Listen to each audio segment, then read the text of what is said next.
Tēnā koutou katoa. No ingarangi o Kutupuna, e tipu ake o ki Nailsworth, ke whangaporaa, e noho ana no Turanganui a Kiwe, toka hoa tāne. Ko Ngāti Porou, tona iwi, ke te mana taitai hoko hoko e mahi ana, ko Clare Bolingford toka ingoa. Tēnā koutou katoa. So yes, I'm Clare Bolingford, and for those of you who don't know me, I have spent my career in financial services regulation. First of all in the UK, and now in New Zealand, which is partially thanks to my husband wanting to come home. So probably won't surprise you to know that I have disagreed with the Minister of Finance on who should be winning the semi-final in the football. I'm now the Director for Regulatory Delivery at the FMA, so that's with responsibility for our licensing and our monitoring functions. I'd like to thank Richard and the FSC for the opportunity to provide this regulatory outlook today.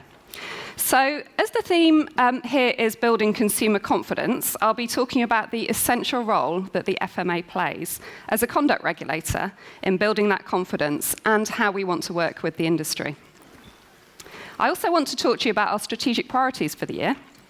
But to begin the outlook, I'd like to start by looking back on how we arrived at the regulatory environment we're in today and reflect on the increasing maturity of the regime here in Aotearoa, New Zealand. I want to talk about our evolution as an organisation and why we're embarking upon a more systematic approach to outcomes-focused regulation. So a focus on outcomes is just a way of saying we're focused on results, on the ends, not the means.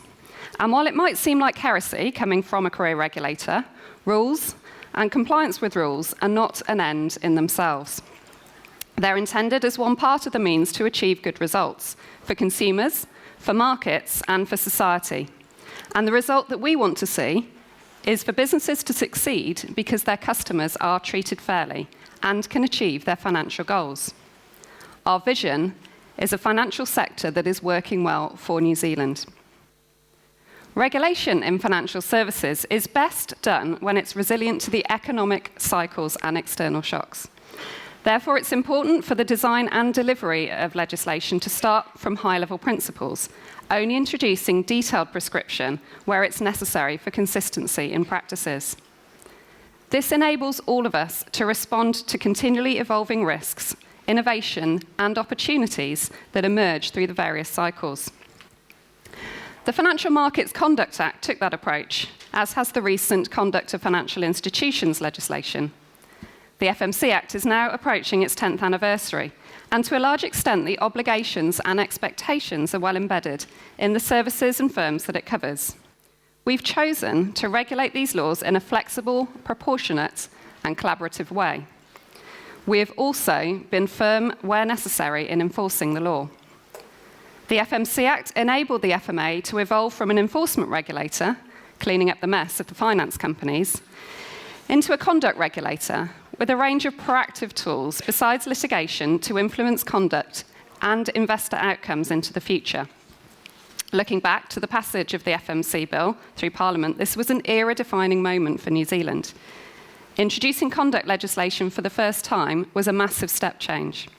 It responded to the conduct gap in investment management that the IMF had already identified in its 2007 report on New Zealand's finance sector. It was also a necessary correction after the dent in investor confidence from those finance company collapses, and that was partially responded to through the Financial Advisors Act. The new conduct regime was also necessary to ensure standards and protections in New Zealand kept pace with relevant norms internationally.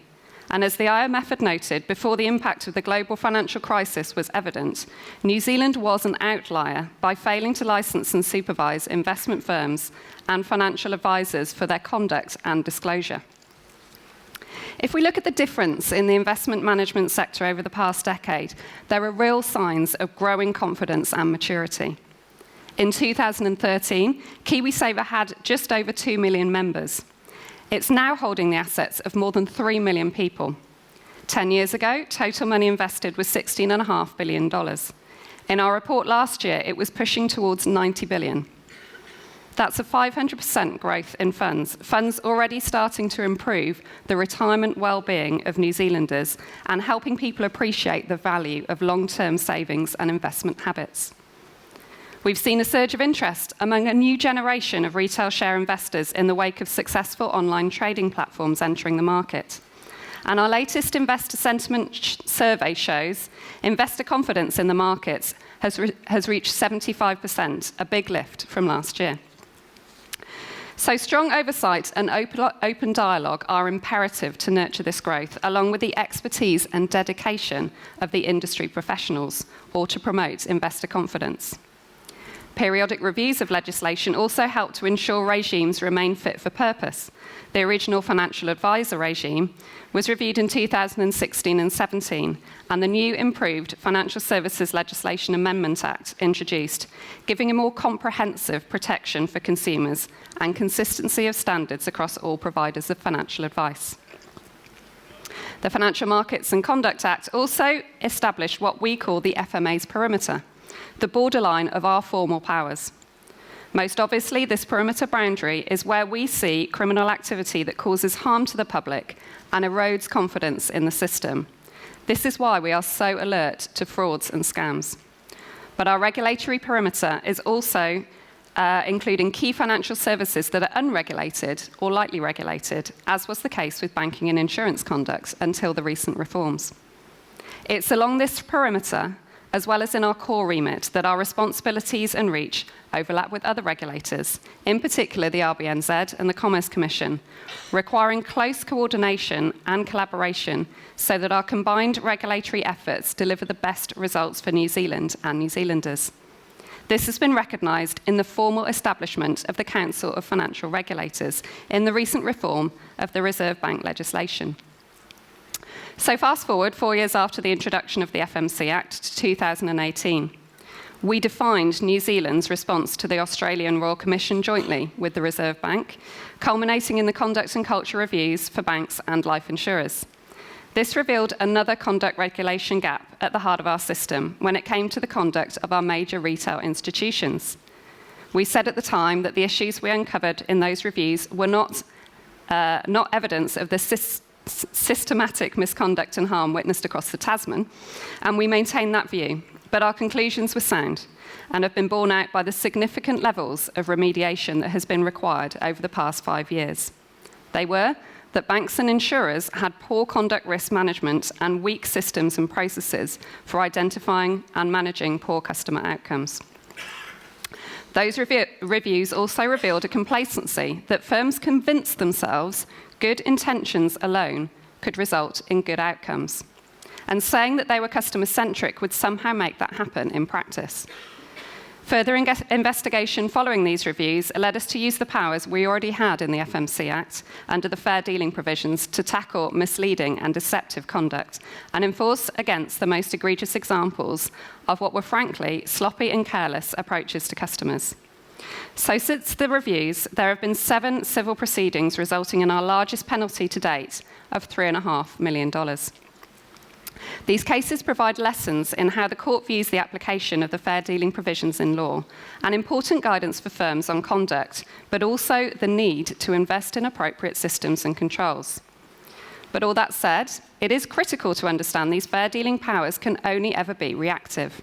They exist to correct behaviour when things have gone wrong, and they are necessary but not sufficient for either preventing poor customer outcomes or encouraging good outcomes. Licensing and supervision are the best proactive tools that we have to ensure consistent practice across the industry to mitigate risks before they turn into serious harm for consumers or investors, or indeed matters requiring our investigation. With COFI and the new financial market infrastructure regimes now in place, this brings New Zealand more closely into line with international jurisdictions, closing conduct gaps and implementing a fully formed Twin Peaks regulatory model. Twin Peaks is simply where prudential and conduct regulators meet to support a robust, sound, and fair financial system. The important piece is to ensure we work closely and cooperatively, where we share a responsibility to supervise and to enforce. We want to make sure this is neither cumbersome or clumsy. So having looked back, What have we, the FMA, learned from this progress since our establishment? Well, firstly, it's that this work never stops.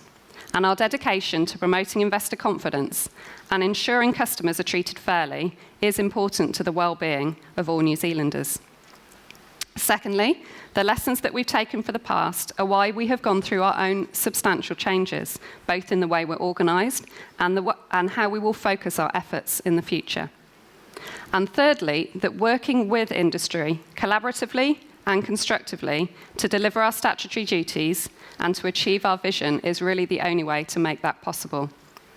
As Samantha said, when she spoke at the FSC Outlook at the start of this year, the FSC has played a leading role in navigating a period of change through its increased engagement with the FMA and across government. There is real value to us and your membership in investing time in this engagement and ensuring the regulatory and legislative changes proposed are appropriate. It's all good context for the next phase of the increasingly more complete conduct regulatory framework, falling into place as we speak. So licensing for COFI opened last month, and this is an invitation to start considering applications now and getting them in as early as possible. We're open for business to help through the process. In March, we've collectively achieved a successful transition to the new advice regime. We're really encouraged and heartened by the level of engagement from the advice sector through that process, and we'll be taking the same approach to financial institutions, recognising that the questions from banks, insurers and non-bank deposit takers will be different, given the specific requirements of licensing, including the requirement to establish a fair conduct programme. The thread that connects all of this is a constantly evolving and maturing framework, an approach to conduct regulation in Aotearoa, ensuring that there is consistency in New Zealand, but also with the standards, norms and protections that have existed overseas for a very long time. The introduction of the climate-related disclosures regime is a good example of New Zealand moving from playing catch-up with the international standards to being willing to lead, to deliver consistency and transparency demanded by investors and markets. Given that New Zealand has been a pathfinder with these climate reporting requirements, our approach continues to be supportive and educative as we implement the legislation.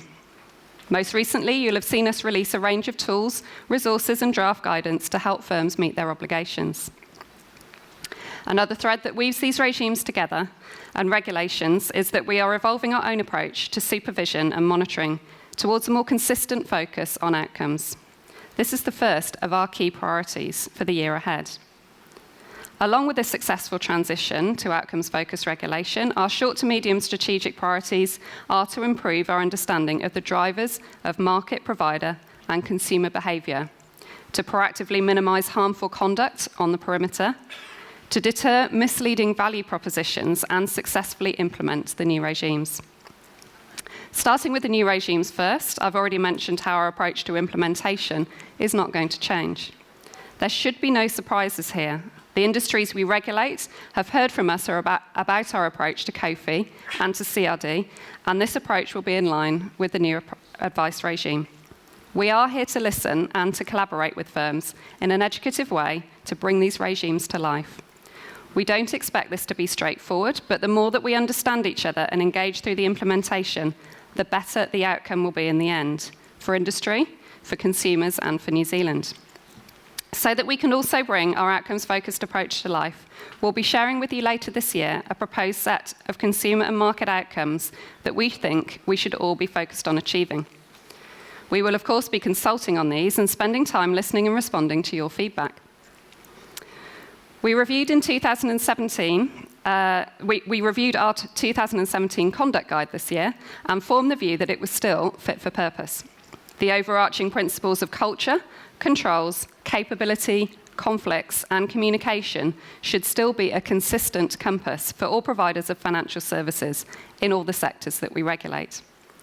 Like any good navigating compass, this is not a set and forget exercise, and the conduct guide continues to be the lens we use for what a good conduct profile looks like. The new outcomes that we'll soon be consulting on will build on these principles to embed a shared focus. To be able to achieve this, our second strategic priority is vital: to improve our understanding of the drivers of market, provider, and consumer behaviour. We need evidence, insights, and data collected from firms, from fellow regulators here and abroad, to ensure our approach is robust and meaningful.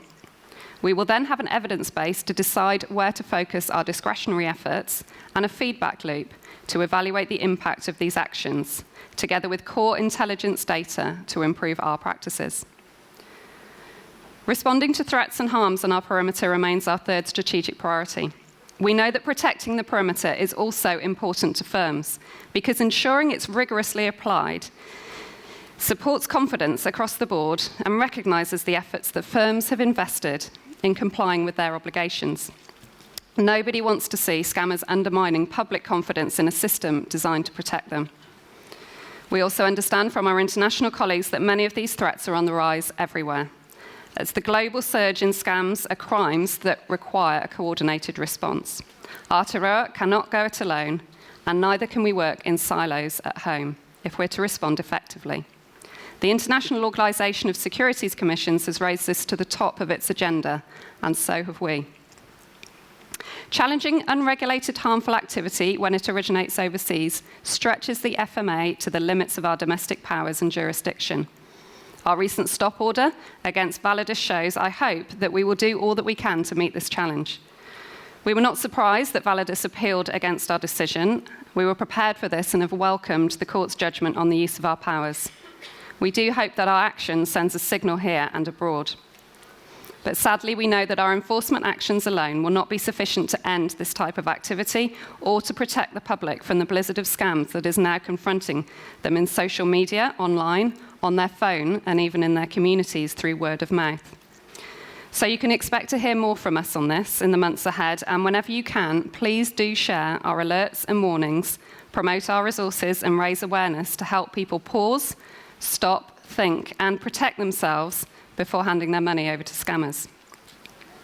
Back inside the perimeter, deterring misleading value propositions is our fourth strategic priority.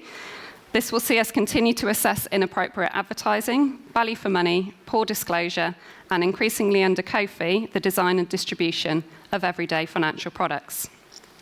So with our four strategic priorities set for the near term, we're looking forward to embedding the new COFI, financial advice, financial market infrastructure, and CRD regimes in the same way as we have previously focused on introducing the original conduct regulation to the investment and advice industry.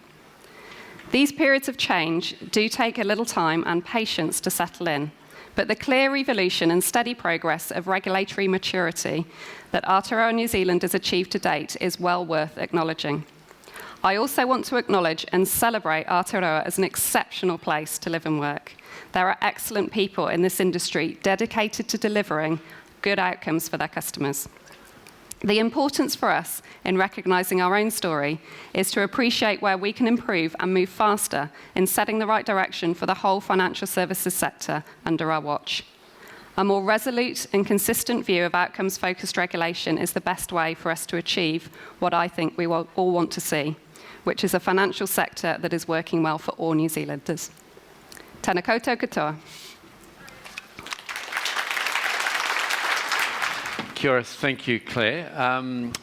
Time for a little fireside chat. We've spent a lot of time over the last couple of years kind of talking about some of these kind of macro issues, and I thought we'd start with the discussion around financial resilience. You talk about scams, you talk about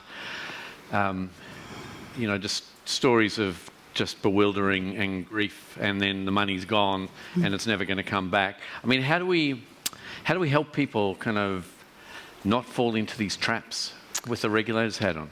Yeah, I think it's a really challenging question, and there's not one answer to that. If only there was this silver bullet that we could find and that everybody could find to stop these criminals taking people's money, it would be great. But as with everything, it's not that simple. But I think what we can do is come together better. There are examples that we're looking at from other jurisdictions where actually they have created fraud centres. Australia is a good example of some moves in that direction. That's something that we probably ought to think about for New Zealand. And we really need to come together as a partnership, I think. It's a shared responsibility between the government, the public sector, and the private sector to help protect people, but also help people protect themselves as well. Because that seems to be it, isn't it? I mean, there's an educative piece, and I'm sure we all get scam. Click here, do this. They're getting smarter. They're getting behavioural. They're getting industrialised. And if you're, sophisticated people are getting scammed as well as vulnerable people, right? Absolutely. I think it's a real challenge. We're seeing, seeing scams come through from the AI industry as well, using deepfake. These are not straightforward things to try and combat. So I think it is really important that we work together and try and find, the variety of different solutions that will help plug the gap. Yeah. I might just segue briefly into some of the narrative from this morning, which is this. The way in which Chris put it really well, the kind of triumvirate of consumers, regulators, and sector trying to help shape and guide an outcome that's good for everybody. What's your lens on that? How do we do that effectively in New Zealand, and how does that differ from other jurisdictions you've worked in? Yeah, I think we've got a real opportunity in New Zealand to do that very effectively because, relatively speaking, we are a smaller jurisdiction. We can get quite a lot of the industry and government parties in a room together and have that kind of dialogue to say, if this is what we're trying to achieve, how can we best work together to get there? And as I said, we've really appreciated the role that the FSC has played in actually coming together, providing feedback, but also shaping some of the dialogue that we need to have as we move into the next stage. I think reflecting on other jurisdictions, and you mentioned it again this morning, Richard, in terms of some of the dialogue that's going on internationally and here around regulation. We are quite blessed, I think, in the sense that we are masters of our own destiny. So we don't have the EU rules that we have to think about, although of course we do if we want to play in the global markets. We do have to reflect on the international standards that we need to meet there. So there are new proposals for regulations coming down the track to try and protect consumers and investors in other areas. So crypto regulation is a really good example where IOSCO have just come out with a new consultation to talk about how globally do we tackle some of the challenges around the crypto market and make sure that there are the right protections in place. So these are all considerations that we need to give as we look to other jurisdictions. But we've also got the opportunity of going out ahead, as I said, in some other areas such as the climate-related disclosures, so that we can provide more transparency in our market as we wait for others to catch up and be that pathfinder. But I think we're in a place where we can really pick and choose as a jurisdiction what works well for us. So what can we learn that's gone well for others that might work for us here with a few tweaks, but also what hasn't worked well, and we don't want to touch with a barge pole because that's not going to work for New Zealand. So just maybe play out. It took me a while in my career to figure out. The regulatory landscape is a highly connected one, and I've seen it up very close. How is it that certain jurisdictions will say we should be doing this or we must be doing that? It then becomes a global standard, and like you say, the club of OECD and so on, it's an expectation. Can you maybe just unpack that a bit for us? Yeah, so I think when it comes to issues that have that global reach, then there are jurisdictions that will, put down their marker, if you like, in some of the forums and say, we think this is how it should be done. But one of the benefits of being part of those forums, whether it's the OECD, whether it's IOSCO or other forums, is that we get a say in that as well, that we get to talk about what we think the standard should be. It is a consultation process. But, having spent most of my career in the UK and working within the EU system before Brexit and before the UK came out of that, they had a particular objective that they were driving towards in the EU, and that was ever-increasing union. And that drove a lot of their policy thinking, and that drove a lot of the input they had into the global conversation on some of these important topics of protection. So what you saw there was very prescriptive rules in order to harmonise a particular set of countries within a bloc. That's not something we need to feed into. If we see elements coming out of that we think, well, that seems to be getting to the outcome, let's consider whether that works for us. But honestly, it's really where we need to tackle global challenges together that we need to take our seat at the table and talk about how is the most effective way of doing that for all of us. One of the themes we've been talking about a lot and came up this morning, this kind of hyper-regulation or the sequencing of regulation. legislation. How do you balance the need to drive change for good, but also time for the sectors to adopt and adjust and then actually implement? Yeah, it's a really good question, and it's a real challenge, I think, for both policymakers, regulators, and the industry as we move through the piece. I think the challenge for New Zealand here is that in financial services, we have been playing catch up with the majority of sort of foundational regulation for the last decade, and that's had an impact in terms of the amount of engagement and energy and change that's been required in order to meet those foundational elements. And it's an ever-evolving piece. You know, as I was talking about, crypto is now being discussed globally. We've got how we tackle frauds and scams and what we can all collectively do in a place where that, you know, that is a criminal activity, but what are each of our roles within that? So I think what we feel is getting to a place where it's actually we're focusing on those outcomes, and we have a regime that is flexible to the different shocks and opportunities and challenges that arise. It is a good way to face into that, but it's equally about how we implement it as much as the policy in of itself. Just mindful of time, two last themes just to pick up on. The first one is deterrence. Obviously, in the augury structure of late last year, the FMA reorganised. Talk to us about deterrence as a tool in the armoury to drive behaviour, to drive outcomes, and that kind of why not prosecute conversation that's kind of been visible in some jurisdictions.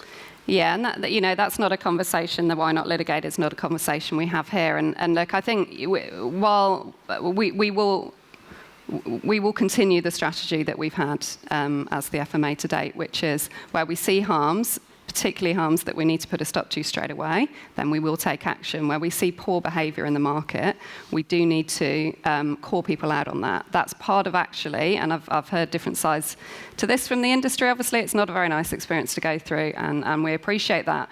But, you know, confidence comes from when you call out poor behaviour as much as it comes from showcasing good behaviour. And I think the public does need to see if there is poor behaviour happening, that action's being taken against that. So that's part of the message that we want to send to industry is that this is actually part of achieving confidence, is calling out when things are going wrong and getting them resolved. We spoke earlier about words matter, voices matter. How does the FMA balance the narrative around deterrence with the narrative around building confidence and kind of the outreach that you have to consumers about trust the sector, the licensing system gives you confidence, and so on? Yeah, well, absolutely. I mean, I think, you know, having a regime there in the first place is about confidence. It's about giving the markets confidence that there's a level playing field. It's about giving consumers confidence that they will be treated fairly and that there is someone watching their back if there is poor behaviour that will be tackled in the market if that happens. So look, our stance hasn't changed. We will continue to put out messages that ensure that the industry understands where the lines are. If necessary, we'll take things to court if the lines are blurry, and we're happy to take items that actually where there are grey areas, and we just need, for both us and the industry and the consumers, we need to know where the lines stand. So that's another reason for us to take items to court if we need to do so. But look, it's as you say, it's part of our toolkit, but one of the very clear elements of our strategy is that we feel that influence and engagement actually gets us to those outcomes in a more sustainable way than a litigation-first approach, which is something that we've just never had. Fantastic. I've got one last question for you. It's completely unrelated to your role, but perhaps to your heritage. Tonight there's a big game on. Yes. Are you supporting the Aussies? Absolutely not. Okay. I love them, and they're a fantastic team, but I can't not support England. So we'll see how we go. Folks, just publicly, I say it often, the difference in tone that when I talk to my international colleagues about the way in which we engage with government, with regulators, the fact that turn up, they're happy to pretty much have all questions thrown at them, and the spirit of collaboration is really powerful. So on behalf of all of us here, Clare, and to the FMA and to you particularly, huge big thank you, and on behalf of all of us here, a round of applause. Thank you.